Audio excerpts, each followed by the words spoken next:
Dans une campagne reculée, où béquillaient dégénérés, hydrocéphales et autres crétins, vivait une jeune fille pleine de santé, malheureusement affligée d'un goitre violacé.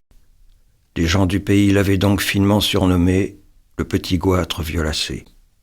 Un jour, sa mère, prise d'une de ces crises d'hystérie coutumière, lui expectora dans les tympans « Ta grand-mère a encore ramassé une bronchite. Ce n'est pas ça qui va arranger son cancer généralisé. La dernière fois qu'elle a voulu aller à la pharmacie, elle s'est cassé le col du fémur. Porte-lui donc ce flacon de balsamorinol, du clamoxyle et une boîte de suppositoires. » Le petit goitre violacé prit la trousse à pharmacie et s'enfuit à travers les bois qui sentaient bon la passiflore, la mélisse et la digitale. Surgit un loup en état de malnutrition avancée.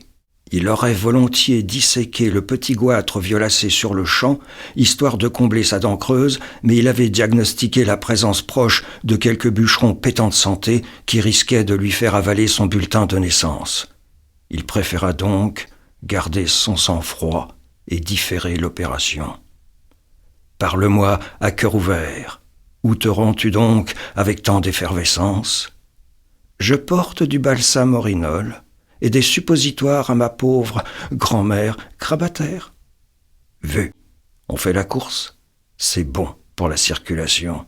Dis-moi où c'est. »« À l'Hospitalet, dans l'artère principale du village. » Le loup partit comme un dératé et arriva le premier.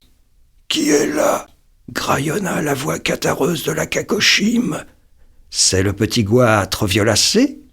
Dis 33 et la porte s'ouvrira. » Le psychopathe se jeta alors sur la pauvre infirme en criant « Pas de veine, mémé, c'est le loup. Tu vas voir, je vais t'arranger le métabolisme une bonne fois. Après ça, t'auras plus jamais mal aux dents. »« Oh non, par pitié, j'ai pas la sécurité sociale. » Sourd à ses supplications, il lui broya le calcanéum, lui fissura le scaphoïde, lui arracha le coraco-brachial, lui démonta l'apophyse styloïde, lui extrait le gros côlon de l'abdomen.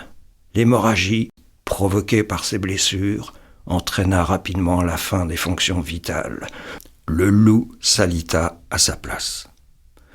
Le petit goitre violacé arriva à son tour tout essoufflé.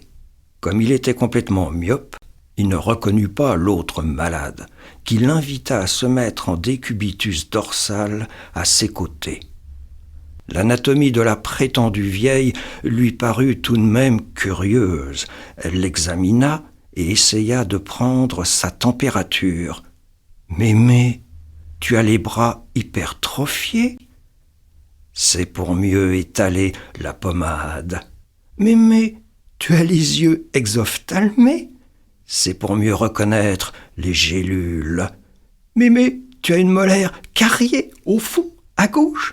C'est pas ça qui va m'empêcher de t'autopsier. » Là-dessus, le loup se la carre dans l'œsophage.